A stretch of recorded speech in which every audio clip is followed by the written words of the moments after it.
curious about how that might affect volunteers, if anybody knows anything, if just kind of putting on the website that certain statements, if that's enough, that kind of stuff though. Okay. And just so you know, Peter, I did start the broadcast. I figure we might as well start to, in case anybody's watching on YouTube. And for those of you who hopefully will be watching this later, welcome. Carry on. Hopefully he'll join just a second here. So yeah, Peter, we'll definitely talk a little bit about that. I mean, I can offer, you know, sort of my experience, but I think there will probably be some other folks on here who can share their experience as well. Cool. Thierry, are you with us?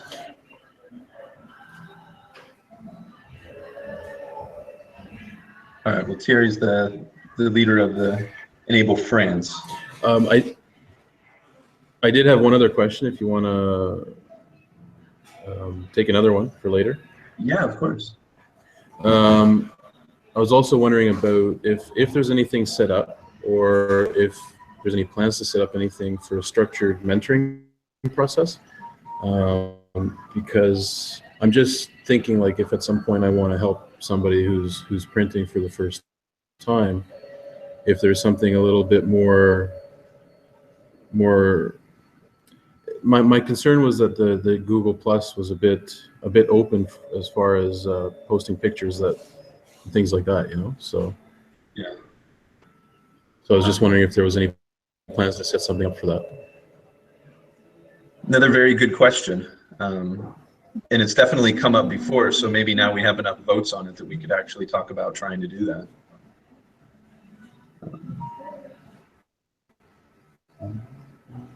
All right, so I've gone ahead and just added that to the sort of agenda I'm keeping on the side here. I'll go ahead and put it in the chat on the side. Hopefully you can see that if you wanted to. Yeah, so we can definitely cover those. And I kind of actually today, you know, I was hoping we'd get some more people. We'll see if more people start to filter in, because I was hoping we could start today with Q&A. So frankly, Peter, if it's just you and me and maybe even Thierry in here for the first few minutes, then we can certainly cover on that. And then as others join, we can see what questions they have. So, you know, I can share my experience, and then if Thierry's listening and he's not having mic problems or whatever, then maybe he can share as well. So your first question, as far as regulations and everything, you know, the answer is it really depends on the country. So, you know, I obviously can't really provide any specific advice as far as Canada goes. But I have seen, for example, in Poland, where the government continues the devices that we use to be prosthetics, and sort of regulates them accordingly. But I've also seen, like in the United States, that they're usually not treated as prosthetics, and so they're not regulated by the FDA. So I don't know what the specific situation in Canada is. Have you done research? I mean, do you know what it is? Well, I sent an email. I sent an email to Health Canada and asked them what their stance was on 3D printed prosthetics. Actually, no, sorry. I asked them where to find the regulations related to prosthetics. And their answer, they did email me back, basically giving me a fair list of regulatory reading to go through, which I haven't had time to go through all of it yet. But they basically said that prosthetics themselves are not regulated. There's no specific category for prosthetics, but prosthetics are considered medical, and medical devices are regulated. So I still have to dig through it all and identify how the regulations limit or don't limit what we can or can't do. The fact that they're being given away and it's not being paid for by the health system may change things dramatically. Because the answers I got to everybody I spoke to was, well, we can't pay for that because it's not regulated by Health Canada. And I was like, well, we're not asking you to pay for them, put me in touch with, and give them away. Yeah. I get that. So the answer I got was always around money. So I'm not really sure. I'm not really sure yet. I'm still going to do some more reading on that and kind of dig through it. I just thought I'd see what everybody else's experience was too. I think we got another caller. Is Greg there? Yeah, hi. Hi, Greg. How are you? Well, thanks. How about yourself? Good. Good, thank you. Awesome. And where are you calling in from? El Dorado Hills, California. All right. An ex-California person myself. I won't hold that against you. And Melvin, it looks like, joined us as well. Hello there. Melvin. Hi. Hi. Nice to meet you. Yeah, so we were actually just talking about a question from Peter, and it really revolves around regulations. And so he's getting his chapter started in Canada, sort of the rules and regulations there in terms of whether they're considered prostheses, if there's any rules around giving them away there. Greg or Melvin, do you guys have anything that you might be able to add? Situations? Maybe not you so much, Greg, I don't know. Well, this is Greg. I've given some away locally, but I think we're just giving them away. So in that case, I don't think we're held accountable because we're not a profit organization or anything like that. So if there's a liability, I'm not sure what they would apply that against. There's no there, right? We're just a volunteer chapter. Yeah. But I mean, I honestly, it never even dawned on me that this might be a concern, given that we're not charging for them. So I'd like to hear other people's input if it's something that if they've experienced a pushback due to regulation. Well, in Honduras, we work for everything is nonprofit too. What we try to do is look for sustainability in the prosthetic devices we give. What does this imply is that someone else pays for it, like a company here or someone who has the heart to give it away. We just receive the funds and give it. We can either receive the money or the materials. Right now, we have just received a donation from someone in Minneapolis, from the University of Minnesota, which they give the materials to develop 5 prosthetic devices. So overall, what we tried is to look for that sustainability, so we can help many people, not just 1 or 2, because actually that's what a nonprofit is. We try to help people, but we have to look for that balance too. I do think, Peter, that the points that Greg and Melvin brought up are relevant, especially not charging. So I think a lot of times that puts you into a whole new category of potential regulation. So by not charging, it avoids most of the sticky ones. So you're kind of only left with the medical ones, and hopefully you can navigate those. Frankly, we have a lot of volunteers in Canada, and I haven't heard of any reports of issues. But if you're not familiar, I can put it in the sidebar. Have you gone to the chapters map to look to see if there's any other chapters in Canada that maybe you could ask? No, actually, when I registered, it was pretty clear that we were the first Canadian chapter. I've been contacted by people in Canada already, and I haven't even started any kind of publicity yet. But yeah, there's the coming our way. Actually, I'm going to be in our local news.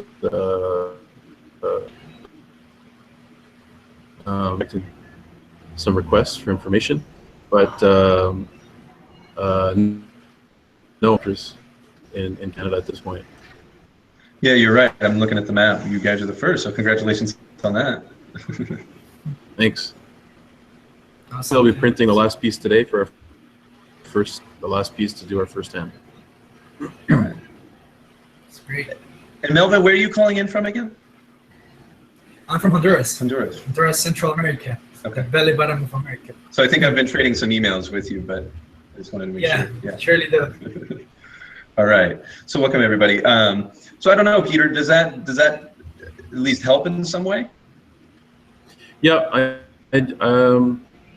I had a kind of feeling about the regulations. I think this conversation's been good to kind of settle my concerns a bit. Absolutely.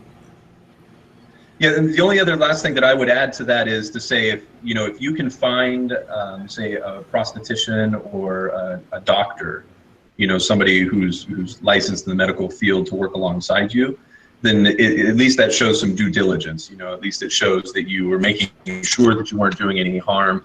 And therefore, if you can't even get a full final answer from the government that says, yes, absolutely, this is totally allowable, but you just decide to move forward, without explicit approval, then at least that shows, goodwill.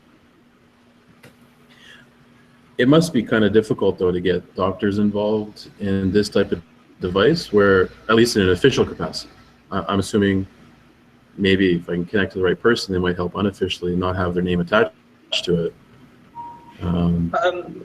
A lot of times you'll find like teaching universities, universities where they're already maybe doing some work with 3D printing as part of some curriculum.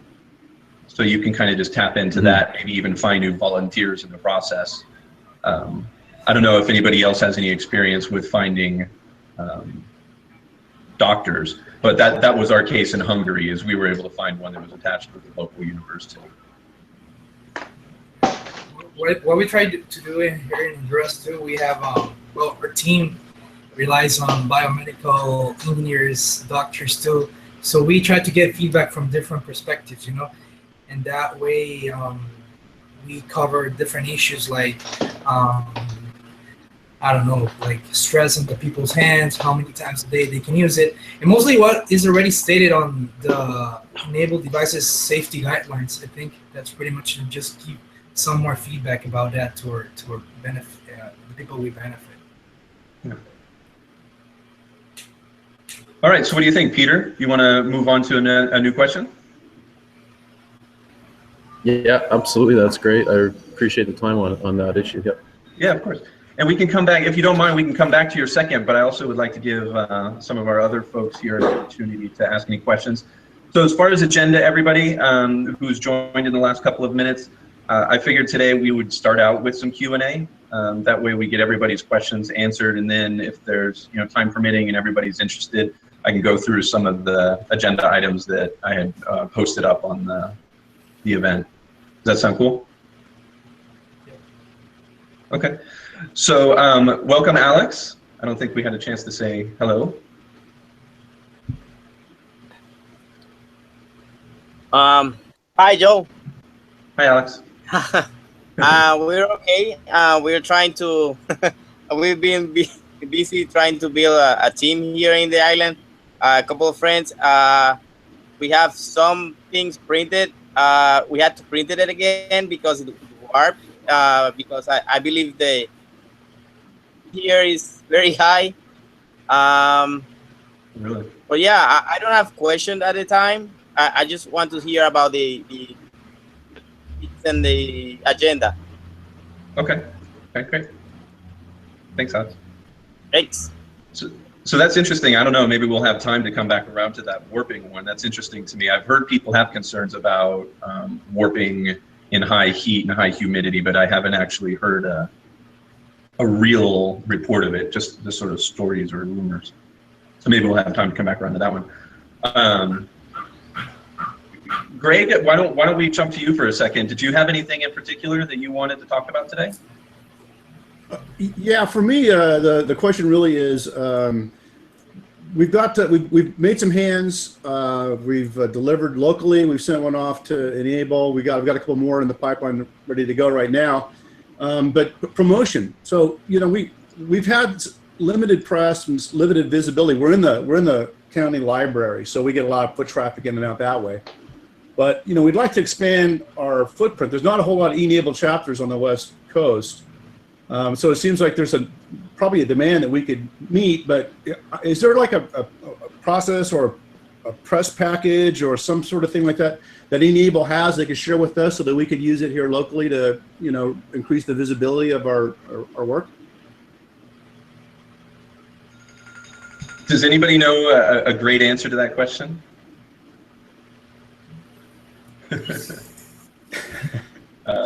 So there is no great answer to that question. Okay. Sorry, Greg. All right. I would say, enablingthefuture.org does have a media FAQ, which at least is a good starting point if you wanted to build one.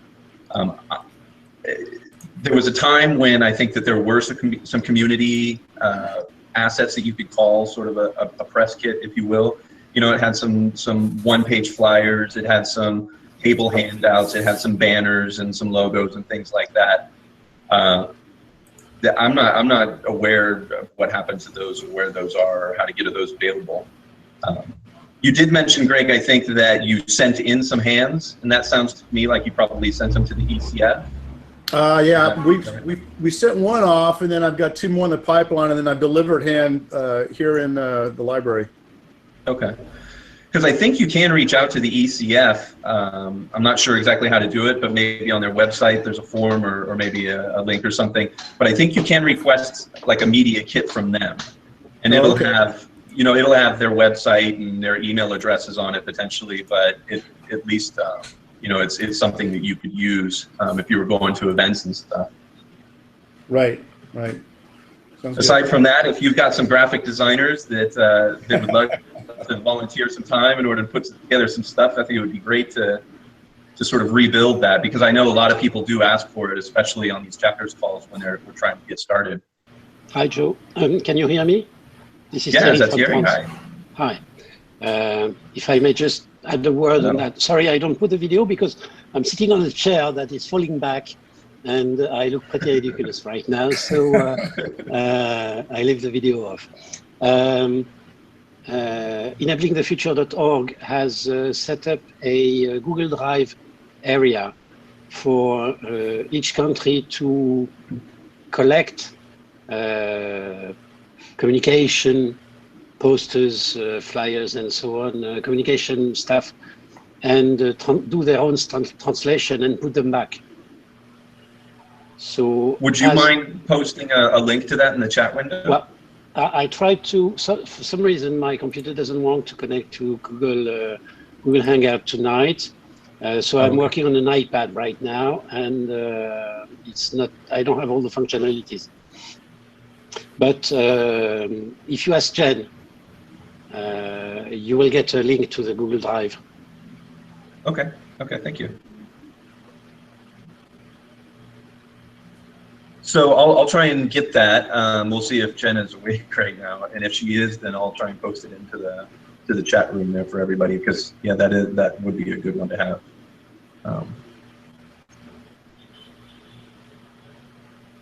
So Greg, does anybody else have any thoughts for Greg in terms of sort of announcing your group, how to get publicity, how to find recipients? I guess Greg, maybe. Yeah, ultimately that's what we like to do, right? Is put hands on people who need them, right? So if there's any way that we can make ourselves more available, the hand that we did deliver here locally just occurred because somebody knew that we had printers at the library, and it was just a wild guess, could we print a hand? And at the time we didn't know if we could, so we did. So we printed it, it worked out, and then that's it. Well, then we found e-NABLE after that. So it was like, well, there's got to be more kids out there that need this, and how do we help locally? So the visibility would give us that kind of, give the population around here some idea that this is available to them, and that they can come to us and take advantage of it. So that's what we're looking for. Yeah. Any thoughts from anybody to share with Greg? I think pretty much for us has been Facebook all around, like just spreading the word around Facebook. Then once people start to know that you're already working in the country, media do the rest. They share around that it's something that is not just being made in other countries, but it's actually being made in your country too. So I don't know, you have to take really good care of that on how you manage your social media. If you have a Facebook page or a website, just know how to, I don't know, make it public. I think that's the best source you can get right now. Well, and I think Melvin brings up another really good point, Greg, to consider, and that is that somebody might have us on an echo chamber. All right, thanks. You know, with you being in the United States, even in California, where there's not a lot of other formal groups, I know there's a lot of work that happens up in San Francisco. They just may not be on our map. So in a way, you're kind of fighting a different marketing environment, for example, than Melvin, or even I here in Hungary. You know, we kind of cover a whole country. And so like Melvin says, when the word gets out that you're doing the work, you know, people really catch on to it. And that part of the marketing kind of already happened in the United States, you know, that sort of initial wave where everybody found out about it and thought it was cool. So now, and especially with the number of chapters there are in the United States, it becomes a little bit more competitive to try and find those recipients. It's become a smaller market for each of the chapters. So one thing I can certainly put out there is that there is a what I'll call, for lack of a better word, a public wait list, where different chapters who have more recipients than they can handle, they can post up their recipients, and then groups, for example, like yours, Greg, you know, it's not in your backyards, which isn't necessarily quite as gratifying, but at least you know that you're helping an individual and kind of work on a specific case, you know. Yeah, no, that'd be great. Like I said, I've got a couple hands. If I get once I get the Velcro straps on them, they'll be in the box on their way. So, yeah, if we could, you know, drive down on a specific need, that'd be fantastic.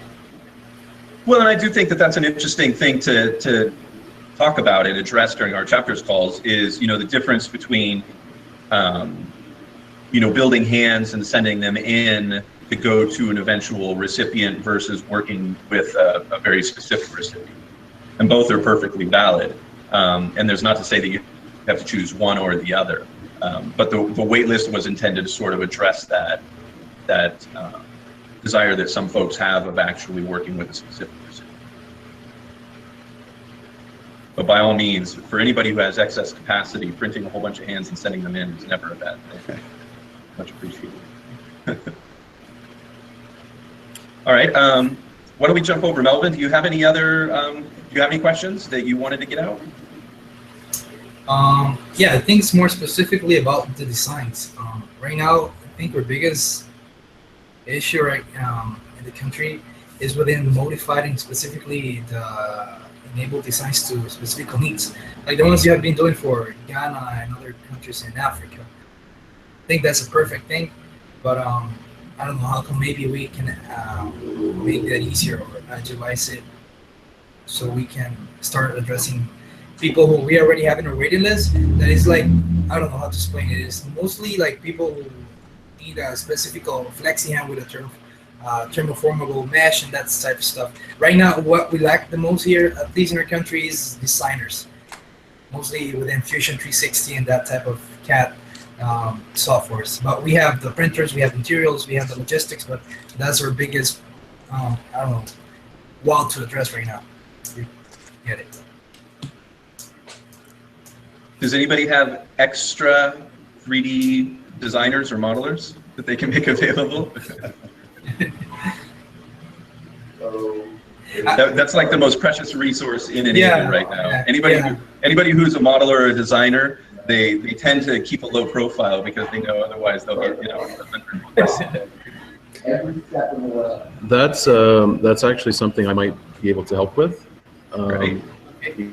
Because I work in a school and it's a design program, and I'm trying to get a makerspace set up in our school, and this is actually how I ended up a different project to possibly do in our makerspace and get our students doing hands-on stuff, is how I came upon Enable.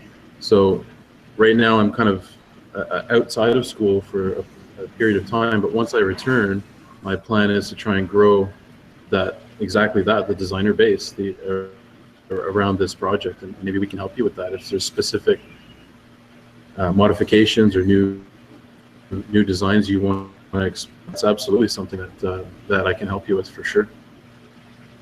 Awesome, appreciate it. If I may add a word on that. Please. Yeah. What happened in France is we were contacted by we had a number of persons who registered as makers who claimed to be able to do some modeling and so on. And at the time I had a need for a specific adaptation of a device. And it happened to be very difficult to find someone willing to spend time on that.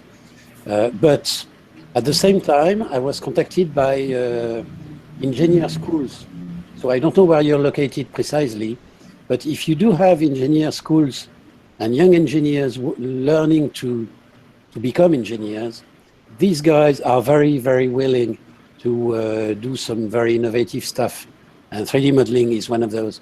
So maybe you could get in touch with that kind of schools and propose them as a last year project just before they really become engineer and they need to go to earn money.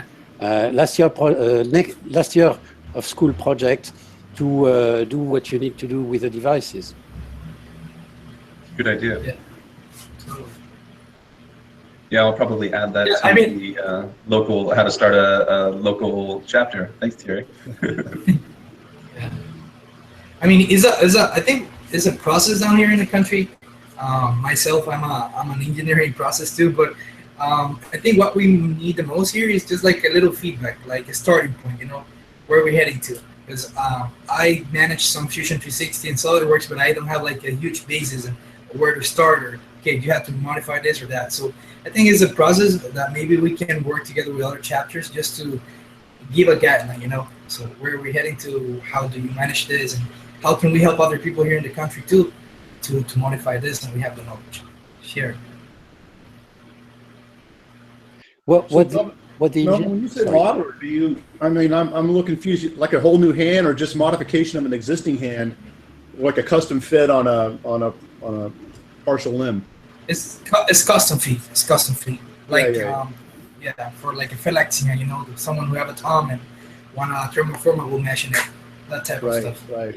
young engineers are very good for creating new things, and they are very motivated to do that. When it comes to just simple adaptation, you might well have a look at very not so complex to use tools as Blender or even Tinkercad. I do a lot of things in Tinkercad, humbly. Yeah. But Yeah, exactly. But exactly. I had a situation where I had a kid who wanted to use a bow and arrows, you know, and it so happened that when you use a bow as a sport, when you use a bow, it's not the hands who decide which hand will hold the bow and which hand will pull the cord, but it's the eye. And everyone has a directing eye, and this is what decides which hand should pull the rope. And in his case, his bad hand should pull the rope, and you have to put a lot of tension on a bow rope. So I had two teams of engineers working on that 1 year, and they ended up with pretty good ideas. Not good enough to not finalized enough to build a prototype, but they will continue this year. Other students will continue this year, and so for bringing new ideas and disrupting our processes, they are very good. When it comes to just remove a thumb on a hand, they find it really boring, basically. So you'd better have a look at people working in the automotive industry, for example, because they are used to work with high-end 3D modeling systems, and they are very good at using them. And these people might want to help you. Okay. That's a really good Thanks idea. for the advice. Well, Thierry, did you have anything in particular that you wanted to talk about today? Well, I began. I started building for e-NABLE in September 2014, and in 2016 and in 15, I created e-NABLE France, and it can grow pretty fast if you give it the visibility it deserves. We have now, after 7 months of activity, over 300 members, which is good. That might be the biggest chapter in the world. Well, Yeah. yeah. Everything must be taken with a lot of relativity, you know, because among those members, I have around 100 receivers and around 200 makers. But among those 200 makers, only 28 are validated makers. So there is a lot of goodwill because when people discover us, they fall in love with us, basically. But after that, they discover it's hard work. Hard work. Exactly. It takes time. It takes money, and few are the elected ones because we are very careful on who we accept as makers. Yeah. So we are starting. Basically, if we look at the curve of the people who join us to ask for device, and the curve of the people who join us and ask us to make devices, they diverge a lot. So this is the first year. So by pulling some cords, we can make it this year. But next year is going to be very difficult because we are going to have new kids coming in, and we have the need to rebuild the devices for the years before, for the kids before. Right. So we are engaging in a new activity, which is basically not to give them fish, but teach them how to fish. And we are collecting funding to give printers, 3D printers, to the parents of the kids. Each one of them? Not every one of them, of course, because some of them will never learn how to use properly a computer. Sure, sure. My mother, for example, keeps asking me to reinstall Mozzarella Firefox. She will never use a 3D printer in her life. But among those, there are a number, maybe 20–30%, that can and will use a 3D printer because they are the most motivated of all the makers in the world. So this is what we are trying to do. We'll do a proof of concept of that with 3 families until the end of the year, and we'll see if we can carry on at the beginning of the year. That sounds like a great program. Yeah, it is. Well, sorry, I shut the mic. I think we need to give us the opportunity to grow. Now, are you putting any kind of, I don't want to say requirement, but are you requiring them to make hands for other recipients as well? Well, my belief is that in France we have an association that gathers a lot of the families of the kids born with agenesia. And since they are already part of a movement, my belief is that if we give them the way to print the hands for the kids, for their own kids, they will be willing to print for the community. Yeah. We'll see how it goes. Yeah, yeah. Yeah, we did something similar here in Hungary. There are some cultural differences here such that some of our members didn't want to really print for adults. So I was able to negotiate sort of a compromise where if you're an adult who wants a device here in Hungary, then you have to agree to volunteer with our group. My thought was that by just making a family able to print for his kid or her kid, we will remove that load from the association, from e-NABLE. And by doing that multiple times, we would be, with our regular makers, able to handle the load easily. Yeah, that's a great idea. We'll see how it goes. Yeah, good luck with the money. Well, you know, a 3D printer is 400 euros. What kind are you getting? It's way out of cheaper. curiosity? They can make it. Yeah. You can have kits to assemble yourself for 300 euros. Sure. Yeah, sure. And they do a pretty good work at printing our devices. And they do it for free. And they do it for free. So have you settled on the type of printer that you're going to get with this program? We are still negotiating with vendors, with printer makers, but it will be either a French Dagoma, which is a French vendor, or maybe it will be a Robox. It's the kind of printers, cheap printers that you can find today in France. Okay. It's not One fine. question, Terry. One question. Have you tried, or I don't know if you're thinking about it, but like to integrate also the technologic part of it on how you can make the kids not just give them the printer, but teach them like actually how to build it, like from scratch, like just from this vendors gets like a DIY kit of a 3D printer. I don't know, just take the opportunity to also like start from scratch and then see what you can do with a printer too. And that's like What do you mean by from scratch? But Like, you mean designing the hand? No, the 3D printer itself. We don't have the resources for that, unfortunately. We are 5, okay, basically handling France. And we have the resources to try to find the funding and deliver them 3D printers and create all the resources that they need to learn how to use it. Okay. But we cannot send one guy teaching them how to do that. I bet. We don't have the resources because we are doing that on overtime, like you do. Yeah. It's great though. I like it. All right, so the floor is open at this point. Does anybody else have any questions, any agenda items that they'd like to go over?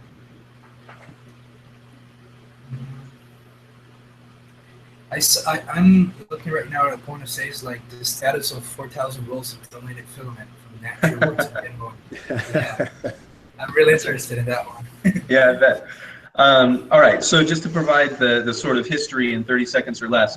So this is a donation that was made to Jen Owen. She runs enablingthefuture.org. It came through a company called NatureWorks. What's a little bit challenging about this particular donation is that NatureWorks only creates the pellets, right? They don't actually make filament themselves. They make the pellets that go into making the filament. So we've had to find manufacturers that are willing to work with NatureWorks, accept their pellets, put them into their machines and actually make the filament that then we can give away to different Enable volunteers. So I want to be very clear. This is completely Jen's donation. It's entirely up to her as to how the filament gets distributed. She has expressed interest in definitely making some of the filament available to chapters, as well as some of our bigger individual makers. And I think by and large, she wants it to go to where it's going to do the most good. The good news is that it's a huge amount of filament, so it feels like there should be enough for everybody. The bad news is that shipping was never part of the donation. So you can imagine how much overall shipping is going to cost for 4,000 rolls of filament. That's 10,000 pounds. So to ship that all over the world gets a little bit expensive. That I'm sitting on a board of a nonprofit out of the US that was able to sort of help work with Jen and NatureWorks in order to make this whole thing happen. So that was a lot longer than 30 seconds. But here's where we are. We've agreed to go ahead and run an experiment. We're going to try and get 2 boxes from one of NatureWorks manufacturers to a freight forwarder that my nonprofit is partnered with in Oregon. From there, it all kind of gets repackaged up along with some other things, and we're going to ship those off to two chapters. We've picked Turkey and Paraguay right now. So that's just the first round. There will be more rounds, and hopefully, like I say, once we run this experiment and know that this is actually going to work and that it saves us a lot of money on shipping in the long run by using this strategy, then we can kind of open the floodgates. And at that point, NatureWorks has indicated that they want to actually send out like 600 to 800 rolls at a time. So assuming that this experiment goes well and we're actually able to get these boxes of 10 rolls to the destinations they're supposed to go to, then that's where Enable Outreach can sort of provide funding to cover the shipping costs for certain folks. That's the goal here. You can still imagine that getting 10,000 rolls of filament all over the world is something that Enable Outreach is not able to cover entirely right now. But what it does mean is that it would open the doors for chapters who are willing to pay their own shipping to then go ahead and say, would you please go ahead and send this many rolls in this many colors to us, we'll pay the shipping. And then what would be left over are those chapters that can't afford that shipping. And then that's where Enable Outreach would hopefully be able to help subsidize, if not pay for that shipping. So that's where we are. That was a very long answer to what seems like a pretty simple question. So if Joe, I had to put it, just for Yeah, clarification though, so it's still pellets right now. I mean, essentially, I mean, I understand that there is some inventory at these manufacturers. So they've partnered, I think, with 3. So I think there's already some NatureWorks filament, you know, final filament already sitting in inventory, but they don't appear to have every color, for example. Okay. So when we requested certain colors, they came back and said, well, we're going to have to make those colors, or we can send you a whole bunch more of the colors that you don't want. You know, frankly, I think we're all kind of struggling between trying to run this experiment and really confirm that this model works so that we can broaden it out, versus wanting to get the right thing to the chapters because that's what they need and that's what their recipients want, right? So if recipients are asking for gold and pink, sending them a whole bunch of white and brown, it's just, that doesn't really hit the target yet. So that's kind of where we are. We're kind of stuck, yeah. You know, in France, we have a saying that says, when someone gives you a horse, don't look at its teeth. Same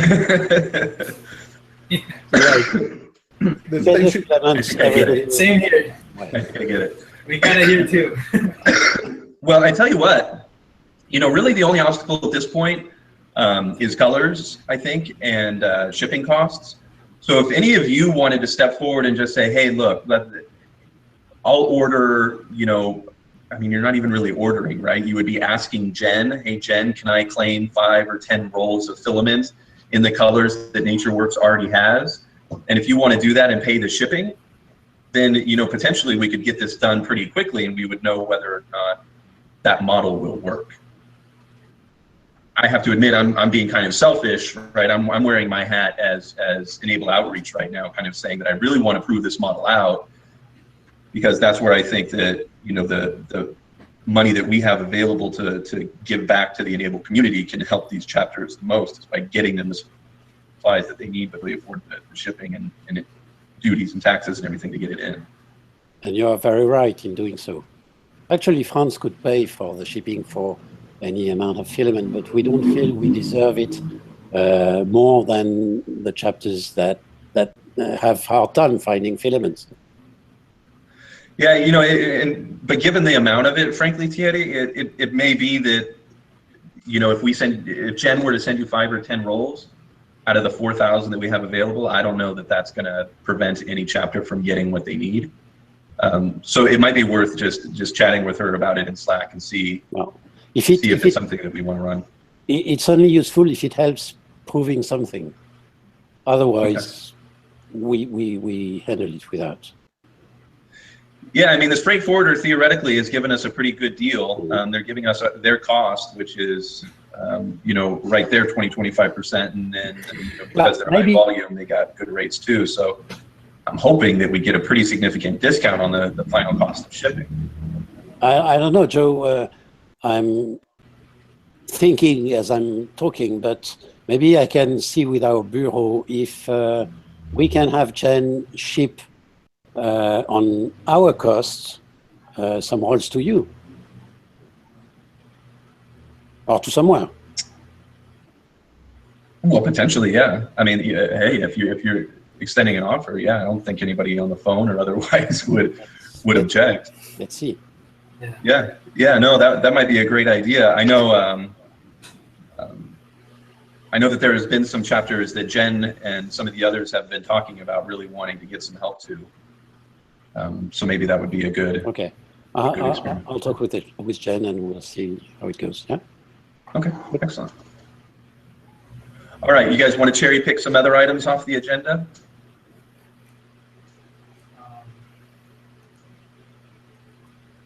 Can you maybe talk more about says apply for grants of shipping codes, filament, and core materials from Enable, or is this the same thing we were talking about? Kind of related. But before I do, sorry, Melvin, one final thought on that last topic as far as the roles of filament. as far as I know, Jen does not have a process in place right now for you to request any of that filament. I think if you contact her on her Facebook page through her contact form, that would certainly be a way to do it. So if you wanted to try to claim some of that or make a case that you should get some of that, you can certainly do that. So I just wanted to put that out there for everybody so that they knew that was available. All right, so as far as the grants, yeah, so it's basically the same group, right? This board that I sit on, Enable Outreach, and when I say board, it's not nearly as exciting or as exotic as it sounds. It's me and another guy who started this nonprofit basically to try and do things just like this. So what we wind up doing is we do, right now we're kind of focused on corporate fundraising, you know, working with some big corporations who have donation programs where when people volunteer, it gives you, they can donate a certain amount of money in return for those hours and that sort of thing. So we're kind of generating donations out of the United States in that way. And then we're taking 100% of that and just kind of giving it back to the Enable community, but specifically to chapters. So, and it falls in exactly what we've been talking about, Melvin, right? So with the shipping costs, right? So there's a lot of chapters out there that are far flung. Thierry helped get a chapter started in New Caledonia. I had to look it up on the map, but it's like, it's north of Australia. It's a tiny island north of Australia. So you can imagine that if they want to get Velcro and foam padding and gel tips and things like that, it's a heavy lift. It's not easy for them to do. So that's really what Enable Outreach exists to do, is to try and help chapters like that. Right now, we're just getting started. Like I say, we've sort of announced our first round of awards, and that was to Paraguay and Turkey. There will be subsequent rounds. We still have funds to give away, but frankly, we're waiting for these experiments to kind of play out just to make sure that we're actually helping the chapters in the way that we think we can. But yeah, as far as paying for shipping costs, actually straight up donations of supplies, so if people need gel tips or filament or foam padding or whatever it may be, we certainly are open to offering mentoring and things like that, very similar to what I'm kind of doing here. May I raise my hand and suggest a couple of ideas that we've been playing with. It's not fully finalized yet, so we haven't communicated on that with the Google Plus community, but we've given a try. We are looking for substitute for the TP tips, those things that are absolutely horrible, ugly, and that fall every time you try to use them. Mm-hmm. And basically, if you take a glue pistol, something like that, okay, everybody has that in every country in the world. It gives a pretty good grip. Oh, really? It's a very good grip. It's just not very easy to make something nice out of it, but we are working on that. And also, if you try to use bathroom silicone, the kind of silicone you use in the bathroom to make the joint between the, I don't know the word in English, sorry. I know what you mean, though. Silicone, you can have transparent silicone, and that gives a very, very, very good grip. That's a good point. Yeah, that's it. Exactly, Peter. So give a try at that. It's way cheaper, and it's way more beautiful, even if we don't yet have the right kind of molding, but we'll come out with something. But give it a try. It's working very well. There's actually so there's if you Google OOGOO, OOGOO, there's a formula to take that silicone with some baking soda and some oil-based paint. You can make it any color you want to. I've used it for joints on flexi hands, and it hadn't occurred to me that I could make a mold for the fingertip and attach it to the end of a finger. But I think that's something I'm going to take a look at. But the recipe's out there. It's available online. Yeah, I'm just not sure our makers are ready for that kind of chemistry. Yeah. So I'm trying to find something out of the box you can buy for cheap and that works. But I don't know of any alternative to the Lee Tippy fingertips. So have you guys ever tried? Have you ever tried Plastidip? Yes, I love Plastidip. Plastidip works fine. The only drawback with Plastidip is that although it's not expensive, it's very dense, so very heavy. So transportation costs are expensive. Yeah. Can you But guys write the Plastidip names of works it? just a miracle. What's that, Melvin? Sorry, can you guys write the name of those types of materials, like the Ugu and the plastic? Yeah, sure. Plastidip is that.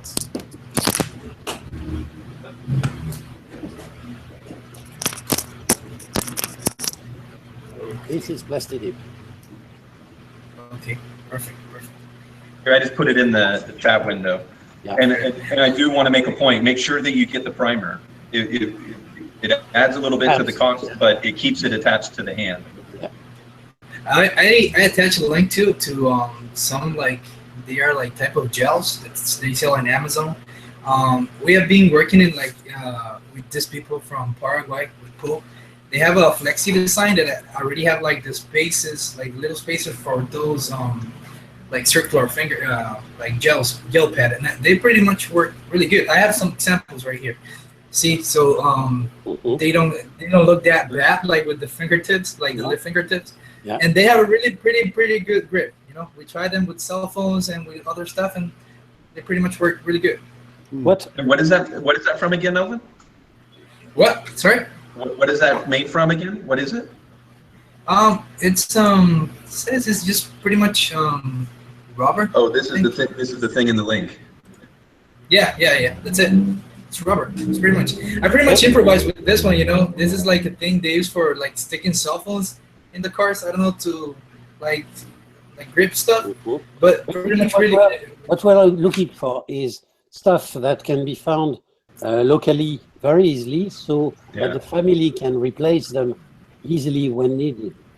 Sure. Yeah, in a way, as soon as the answer is Amazon, then frankly the answer cannot be Amazon. Yeah. Exactly. Yeah. So Melvin, I'm curious, how do you get things there? Does Amazon deliver to Honduras? Not really. You know, what we do is we send stuff to a shipping address in Miami, and then that's right. There are like some specific like business here in Honduras that brings stuff from Miami, and it's way cheaper than like contracting DHL or FedEx and that type of stuff. So that's how we have been working with people in some universities in the States. They just send the stuff, and they sometimes carry the shipping from Miami, or sometimes we do. But it's totally way cheaper than using like DHL, and it's way faster too. Like within 2 or 3 days, they're in the country.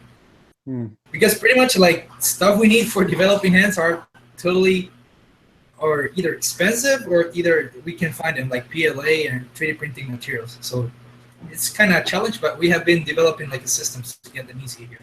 We are spending a lot of time here also trying to find a replacement for the scratch, because scratch is expensive. Yeah. It has become the most expensive things after the TPD. Which one? The scratch, the Velcro. This one? Oh, yeah. Yeah, we tried with this Envision cinch straps. I think they're pretty good for the gauntlet. They're not that expensive. Is that what you're using here? Is those straps, those tie-up straps, or are you still using Velcro? I'm using Velcro right now, but I'm looking at sports shoes replacement for lace, which can be this one's? Yeah, that kind of thing. I'm looking at anything that can be found locally and cheap. Great. Yeah. And also attached with one hand, which is important. Right. Yeah. So Joe, I have a question. It's more of a big e-NABLE umbrella question. From a procurement standpoint, is it possible that e-NABLE could, arrange some sort of discount with selected suppliers, and then all the e-NABLE guys are pointed towards those suppliers? I mean, is that something you guys have thought about? Because frankly, it's, you have to do a lot of shopping around to try to find all the different pieces. If there was a preferred supplier list that's generated by e-NABLE, That's great for the makers. And then alternatively, I think it's good for the suppliers because now they've tapped into this, the guys that are involved in this are actually making stuff. They're going to use these materials, right? So it would seem to be a good customer base for them. Yeah, that's a multi-layered question. So underneath there is sort of this structural question of what is Enable, right? So Enable is really just a group of a bunch of people, right, who are kind of all volunteering together. So there is no formal organization with paperwork behind it that is Enable. So that's both a blessing and a curse, right? I mean, it has all the blessings of an open community, but it also has the curse where there is no central organization that could make those kinds of deals, right? Sign those kinds of sponsorship agreements on behalf of the community. Well, I don't know that you have to. I think you're overcomplicating it. I mean, for example, most printer companies give an educational discount of 15%, right? So this volunteer organization, e-NABLE, yeah, it's not a big centralized group, but it is a defined population of makers. And in that defined population, you have people that are going to continue to procure this. It serves two purposes. One is it gives a list of where you can go get this stuff because it is spread out all over the place. And second thing is it defines for those companies these users who will be who will be buyers, and then they get the benefit of they're giving a discount to somebody who's doing really good volunteer work, right? So it just seems like it's not that complicated. It's just a conversation. But I suppose from your perspective, the question is who is responsible for making those contacts and having that conversation? If I may, Greg. Yes, go ahead, Terry. Yeah, please. Yeah. In France, we've set up a number of deals with filament vendors. Because filament is the first thing we use when building devices, of course. But honestly, it was difficult to go beyond 15% discount, which almost pretty much everybody can have.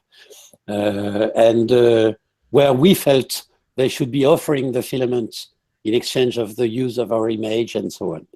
Right. But we haven't been able to make that kind of deal yet. And for the rest, it's very complicated because you need nylon wire, you need screws, you need scotch, you need different things that cannot be found at the same place, except at your local hardware store, maybe. No. But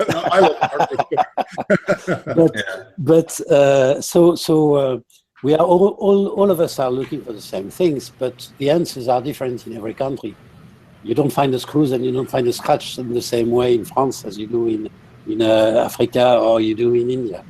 And so it's a tough conversation that we're having now because, hey, the solution that works for Honduras, for example, are totally not interesting for France. Because in France, luckily in Paris, you can go you walk 10 minutes, go to the shop and find what you need. But in Honduras, you have to go through some transporters that carry with other transporters and so on. It's very complex.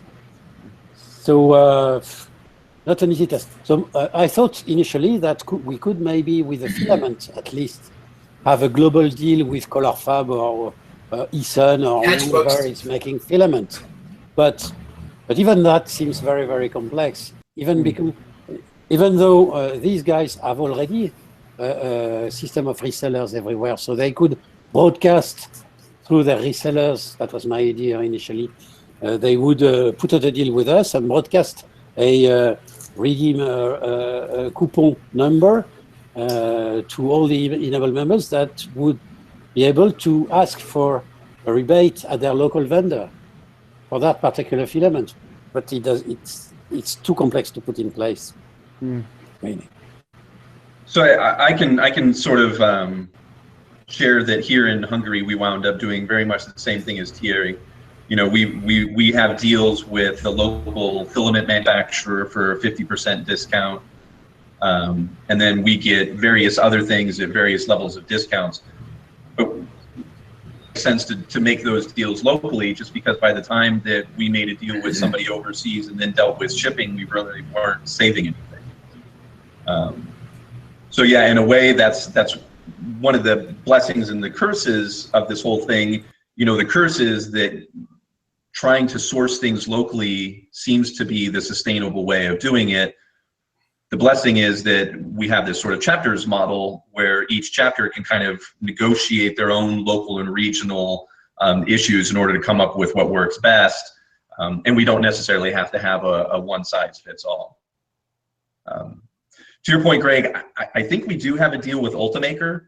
I could be wrong, but I think we have some kind of an agreed on discount. Not in every country, not in Europe. Not in every country, okay, there we go. We do have a deal here with a Hungarian 3D printer manufacturer, so you know most of our volunteers wind up getting that, which to your point is why they were willing to make the deal with us, right? Is now they're selling printers that they wouldn't have otherwise sold. Sure. Yeah, if I may, one way for local chapters to develop that kind of local initiative, which is good because it makes good publicity for everyone, is to communicate a lot. So try to find journalists in your area, try to find, participate in local events, schools, maker fairs, whatever. We did a lot of that in the first semester of 2016, and it brought us back a lot of visibility. And visibility is what makes company want to deal with you. Sure. Yeah. All right, Alex, Peter, you guys have, you've been quiet for a little bit. You guys have any other questions or comments you want to make?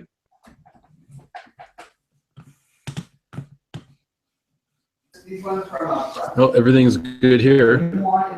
Okay. Well, let me get, okay. So one thing, you know, and if everybody has time, I would love to get some feedback on this. And then if we want to call it Uncle, that's fine with me.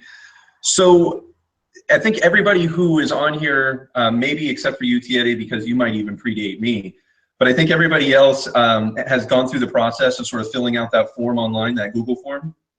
And then hopefully you got an email back saying, welcome to, or thank you for your interest in Enable Chapters or what have you. And hopefully it had a PDF attached to it. I did that in 2014. I can't even believe that we had a PowerPoint presentation back then, or PDF or whatever. So I just wanted to put it out there. If it, you know, you don't have to share now, but if you wouldn't mind emailing me separately, I'd love to get some feedback on that. Maybe there was some information that was totally missing from that PDF that you got. Maybe there were some links that you found afterwards. Hey, thank you. Maybe there's some links that you found afterwards that would have been nice to have in that email. Maybe there's some issues or some things that we should explain more clearly. Whatever you think that we might be able to do in order to make that process better for new people who are showing interest in chapters.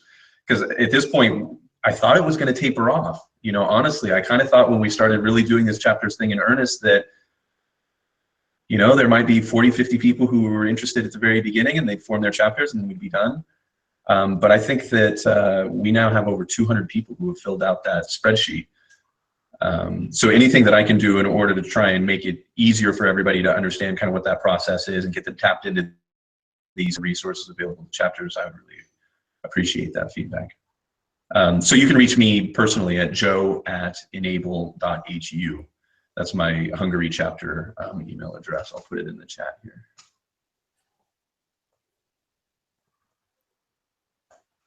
Well, Joe, I didn't feel that, obviously, because I created on my side without asking anybody my own thing.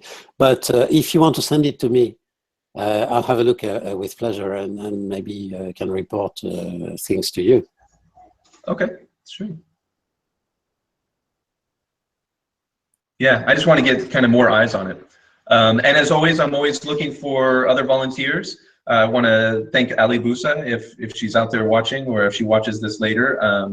She stepped forward a little while ago to help sort of work on the Enable Chapters team. So that's been a learning process for both of us. but in the end, it's a huge help. And I want to make sure that there are people out here who know how all this works and how I'm doing it, and that way, if heaven forbid anything happens to me and I'm not able to continue doing this, that we don't lose this value. I think we're building a good chapters community here, and I want to make sure that it outlives me. All right, then I don't know, anything else from anybody before we wrap up?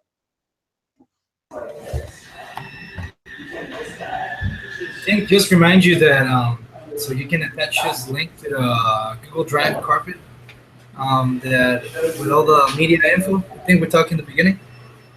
This is a reminder. Well, I'm sorry. Oh, to put in the link to the right to the media. Let me see. Did Jen get that? Sorry. Hold on. No. Okay. So I will make a note for myself here, but it might be a day or two before I am able to get it to you guys. I'll post it on like the YouTube page or somewhere. It's kind of the best I can get.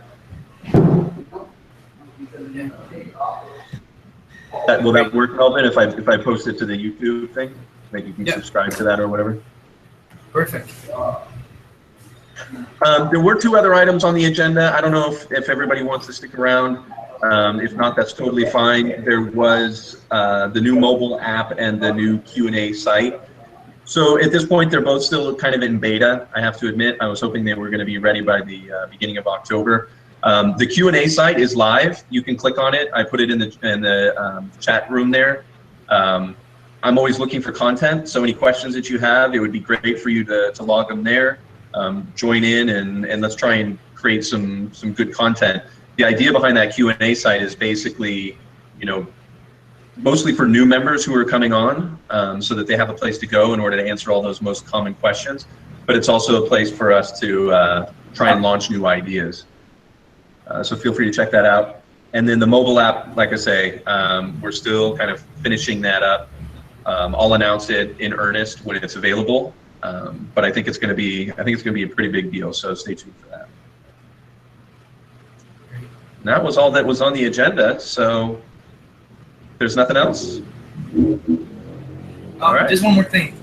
Yeah, Melvin. Are you the only one who have access to add cases to the Trello app, to the Trello waiting list? We have to send you all the stuff. You add it, or just another process around it?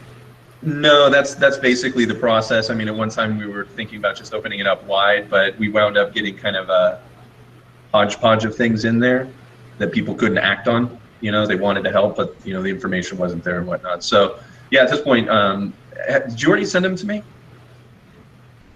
Did I get a list? Yeah, I'm trying to stick everything. No. You told me we were missing some more info, so I'm just gonna send you that after the call. Okay.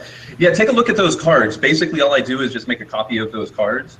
So if you look in there, it's like, I don't want full names. So, name, no pictures with faces. And then basically like your contact info. So an email address or a Facebook page or someplace that you're comfortable getting email sent to. And then type of device they want. And if you can do scaling, frankly, that makes things go way faster because there's a lot more people out there who just want to be handed an STL and they're happy to print it and mail it off and even pay for the shipping. But as soon as you tell them that they have to do the measurements and scale it, all of a sudden it takes a month and a half and it may never happen. So yeah, if you can do the scaling, that just makes the whole process go faster. And then once you got that, colors that they want, if they want any kind of special, you've seen some of Thierry's arms and hands. I mean, if they want those kinds of things, Captain America and Poison Ivy and all those awesome things, then just put that in the card there so that people know. Great. Yep. And that's ultimately really what this mobile app is going to do for us. It's basically going to be like that Trello wait list, but built into an app. So people they will be able to add themselves to the wait list as recipients, or as a chapter leader, you'll be able to add some of your recipients without having to go through me or anybody else. But it'll still be private and secure so that nobody's actually swapping contact information. So it'll be great. If I may add something. Yeah. During our first 8 months of real work with eNABLE France, we've discovered that a lot of companies own a 3D printer internally and are very willing to help in printing counts, but they are very frightened by the risk associated to being put in touch with the recipients. So they don't want to do that. Yeah. So they are ready to help by printing bulk hands, like 10 hands, 20 hands. They can do that. They can assemble them and give them away to eNABLE France, and eNABLE France takes the responsibility to deliver them to recipients. So basically, we have two circuits of delivery. We have the one-to-one business where we match a maker with a recipient, and he does a very nice hand, superhero hands for him. And we have a bulk production that we had to find a distribution circuit for. And we are working with hospitals and occupational therapists that are willing to take hands not for delivering them, but for demo. And so we give them a kit of hands, a set of hands in different sizes, so they can demo them on the kids. And when the kids find a hand that match, they redirect the kit to us. Oh, okay. See how it works? Yeah. So it relieves them from the fright of the responsibility, and it gives us a good way to use those bulk hands which otherwise would stay unused. Yeah.